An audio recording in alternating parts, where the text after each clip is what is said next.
بسم اللہ الرحمن الرحیم۔ جو بھی اس کائنات کے اندر آیا ہے اس نے ایک دن اس کائنات سے چلے جانا ہے۔ جسے رب کائنات نے اس کائنات میں بھیجا ہے وہ ہر حال میں اس کائنات کو چھوڑنے والا ہے۔ اگر اس کائنات کے اندر کسی کو دوام ہوتا، ہمیشہ کے لیے رہنا ہوتا، تو وہ کون سی ہستیاں تھیں جنہیں اللہ تبارک و تعالی ہمیشہ کے لیے اس کائنات کے اندر رکھتا؟ ان کی عظمت کی بنا پر، ان کی شان کی بنا پر ان کا ذکر خیر کرنا چاہوں گا۔ سب سے پہلے انسان، سب سے پہلے نبی جن سے نسل انسانی کا آغاز ہوا، جن کی عظمت و شان یہ ہے کہ اللہ تبارک و تعالی نے اپنے دست قدرت سے تخلیق فرمایا۔ سورہ صاد آیت نمبر 75، قال یا ابلیس ما منعک ان تسجد لما خلقت بیدی۔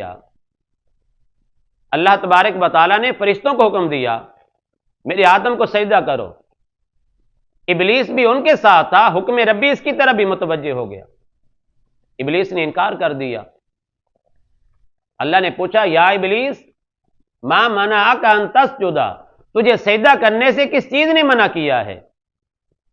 لما خلقت بیدی، جسے میں نے اپنے دست قدرت سے تخلیق فرمایا ہے، اپنے ہاتھوں سے تخلیق فرمایا ہے۔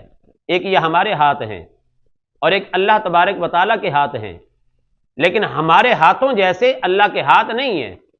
اللہ تو نور ہے، اللہ نور السماوات والارض، لیکن یہاں پر خلقت بیدی کے الفاظ ہیں، میں نے اپنے ہاتھوں سے تخلیق فرمایا۔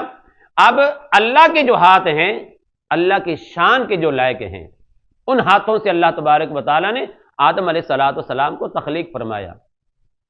اب جو بات بتانا مقصود ہے کہ آدم علیہ السلام پہلے انسان، پہلے نبی، جنت میں رہنے والے تھے، جن سے نسل انسانی کا آغاز ہوا۔ کیا وہ ہمیشہ کے لیے اس کائنات کے اندر موجود ہیں؟ نہیں، جب وقت آیا تو موت کا ذائقہ چکھا اور اس کائنات سے تشریف لے گئے۔ اگر ان کے بعد اللہ تبارک و تعالیٰ نے کسی اور کو ہمیشہ کی زندگی عطا فرمانا ہوتی تو اپنے پیارے خلیل ابراہیم کو ہمیشہ کی زندگی عطا فرما دیتا۔ سورہ النساء ورس نمبر 125، وَاتَّخَذَ اللَّهُ إِبْرَاهِيمَ خَلِيلًا، اللہ نے ابراہیم کو اپنا خلیل بنا لیا، گہرا دوست بنا لیا۔ مقام اتنا ہے، عظمت اتنی ہے کہ اللہ کے خلیل ہیں۔ کیا اللہ پاک نے انہیں ہمیشہ کی زندگی عطا فرمائی؟ نہیں، جب وقت آیا موت کا ذائقہ چکھا اور اس کائنات سے تشریف لے گئے۔ اگر ان کے بعد کسی کو اللہ پاک نے ہمیشہ کی زندگی عطا فرمانی ہوتی تو اللہ تبارک و تعالی اسے ہمیشہ کی زندگی عطا فرماتا، جسے اللہ نے اپنا کلیم بنا لیا۔ سورہ النساء ورس نمبر 164، وَكَلَّمَ اللَّهُ مُوسَىٰ تَكْلِيمًا، اللہ نے موسیٰ سے کلام کیا۔ مقام اتنا، عظمت اتنی، کیا ہمیشہ کی زندگی عطا فرمائی؟ نہیں، جب وقت آیا موت کا ذائقہ چکھا اور اس کائنات سے تشریف لے گئے۔ اور اگر ان کے بعد جسے اللہ تبارک و تعالیٰ نے ہمیشہ کی زندگی عطا فرمانی ہوتی، فور ایور، ہمیشہ کے لیے رہنا ہوتا، تو اسے جن کا لقب روح اللہ ہے، سورہ النساء ورس نمبر 171، القاہا الی مریم وروح من، مقام اتنا ہے، عظمت اتنی ہے، روح اللہ کہا جاتا ہے لقب ان کا۔ لیکن انہوں نے بھی جانا ہے کب؟ قرب قیامت آسمانوں سے زمین پر تشریف لائیں گے، دجال کو واصل جہنم کریں گے، نکاح فرمائیں گے، اولاد ہوگی، لیکن پھر کیا ہمیشہ کے لیے رہیں گے؟ نہیں، کل نفس ذائقۃ الموت کے مطابق موت کا ذائقہ چکھیں گے اور اس کائنات سے چلے جائیں گے۔ اور اگر ان کے بعد کسی اور کو ہر حال میں اس کائنات کے اندر رہنا ہوتا، کسی اور کو، تو وہ کون سی ہستی ہے؟ وہ ہستی ہے جو وجہ تخلیق کائنات ہیں، جن کے خاطر رب کائنات نے اس ساری بزم کائنات کو تخلیق کیا ہے، جنہیں اللہ تبارک و تعالیٰ نے مقام محبوبیت کے منصب پر فیض فرمایا ہے، جن کے بارے میں اللہ پاک نے سورہ والضحیٰ میں فرمایا وَلَسَوْفَ يُعْطِيكَ رَبُّكَ فَتَرْضَىٰ، اور ان قریب محبوب ہم آپ کو اتنا کچھ عطا فرمائیں گے کہ آپ راضی ہو جائیں گے، جن کی رضا خود اللہ تبارک و تعالی چاہتا ہے۔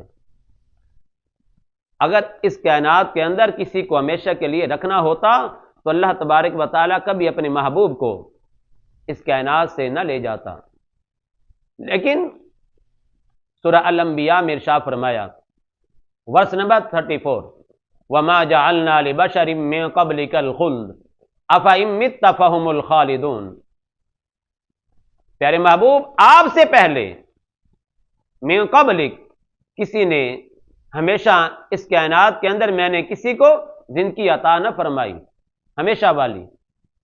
أَفَإِن مِّتَّ فَهُمُ الْخَالِدُونَ، کیا اگر آپ اس کائنات سے پردہ فرمانے والے ہیں، اس کائنات سے تشریف لے جانے والے ہیں، تو وہ ہمیشہ رہنے والے ہیں؟ نہیں، وہ بھی مرنے والے ہیں۔ سورہ الزمر آیت نمبر 30، اِنَّكَ مَيِّتٌ وَإِنَّهُمْ مَيِّتُونَ، بے شک محبوب آپ کی ذات اس کائنات سے پردہ فرمانے والی ہے اور وہ بھی مرنے والے ہیں۔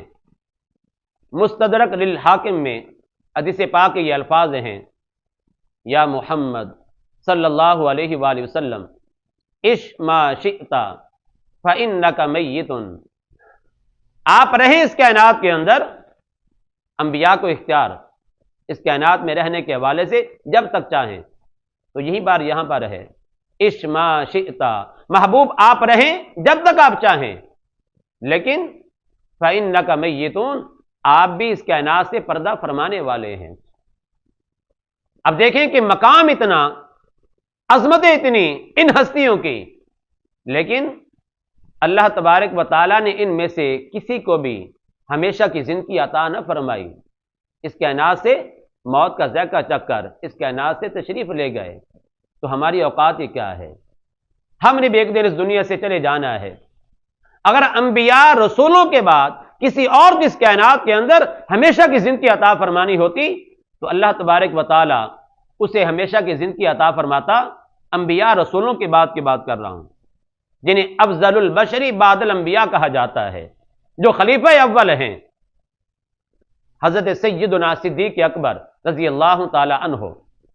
اتنا عظیم مقام ہے کہ انبیاء کے بعد ان کا مقام ہے، رسولوں انبیاء کے بعد ان کی عظمت ہے، لیکن انہوں نے بھی موت کا ذائقہ چکھا اور اس کائنات سے آپ بھی چلے گئے۔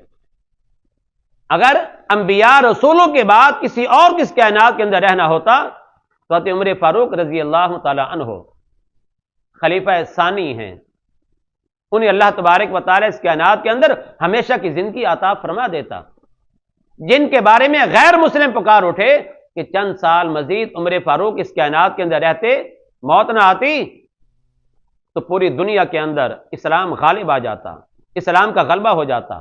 لیکن جب وقت آیا کل نفس ذائقۃ الموت کے مطابق موت کا ذائقہ چکھا، اس کائنات سے چلے گئے، آپ کو بھی موت آ گئی۔ حضرت عثمان غنی خلیفہ ثالث اس کائنات سے چلے گئے، موت آ گئی۔